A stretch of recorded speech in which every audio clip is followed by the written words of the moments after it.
I also want to address the tragic loss of our KC-135 refueling aircraft yesterday. The incident occurred over friendly territory in western Iraq while the crew was on a combat mission, and again was not the result, as CENTCOM has said, was not the result of hostile or friendly fire. So all 6 crew members aboard that U.S. refueling aircraft died after crashing in western Iraq this week.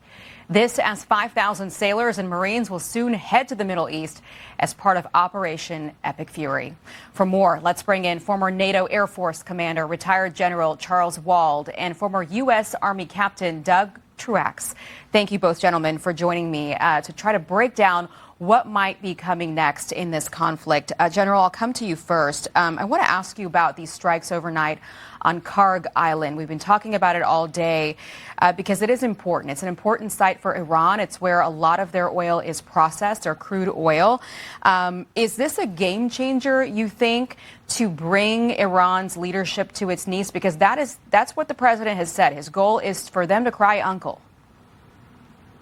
Well, I think it's the right thing to do, and it's probably a little bit overdue. But we've been saying for months now that the naval threats in the Persian Gulf and North Arabian Gulf need to be addressed. This is one of them.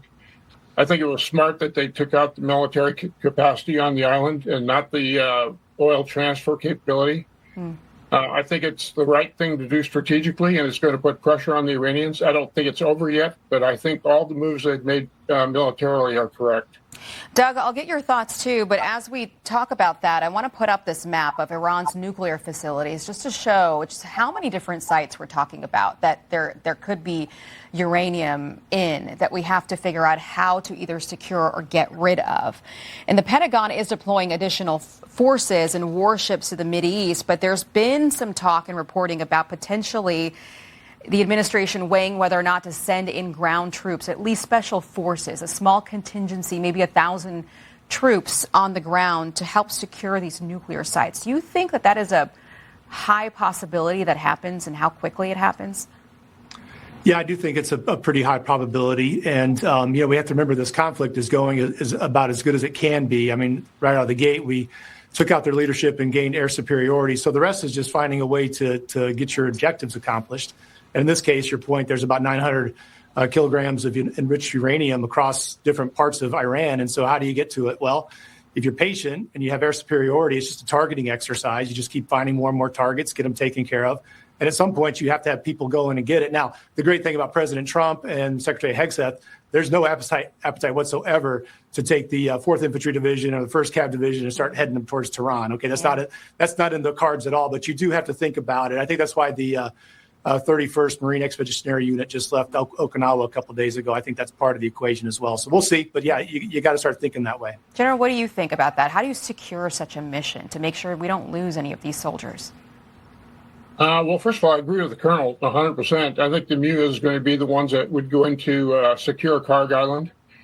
But you can never be 100% sure. This is dangerous work, obviously. I mean, the KC-135s that crashed the other day were probably in midair.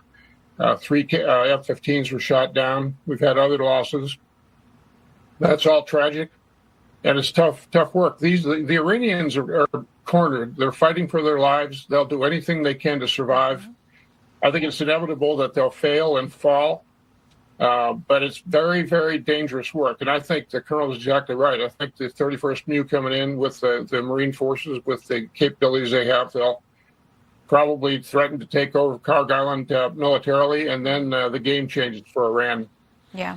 How much will do they have left, Doug? The president announced today he's going to work with our ally countries and send in warships to make sure the Strait of Hormuz is open and safe.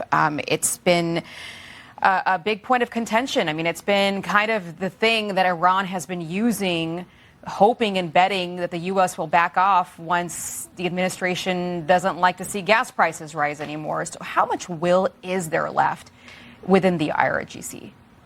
I think it's dwindling, and I think this Kharg Island piece, 90% of their petroleum comes out of there.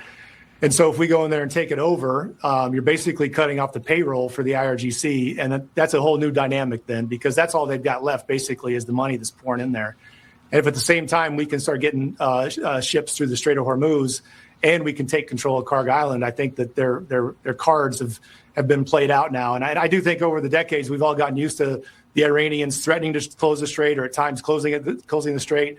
And it's just been, it's tiring, you know, and I think they finally bumped into a president who's not going to put up with it anymore. And it's going great so far. And I think we just got to be patient. Gas prices were way higher in 22 when the Ukrainian war was going on, and everybody was giving Biden cover. So, you know, those same people are now wringing their hands about gas prices now. But I think most Americans realize this has been going on way too long, and we got to take care of this problem. And they're willing to put up with some higher gas prices for a little bit. Okay, we'll see how it develops. Thank you both, gentlemen, for your service and for giving us all of this insight as we try to understand what's happening there in the Gulf. Very much appreciate it. Yep.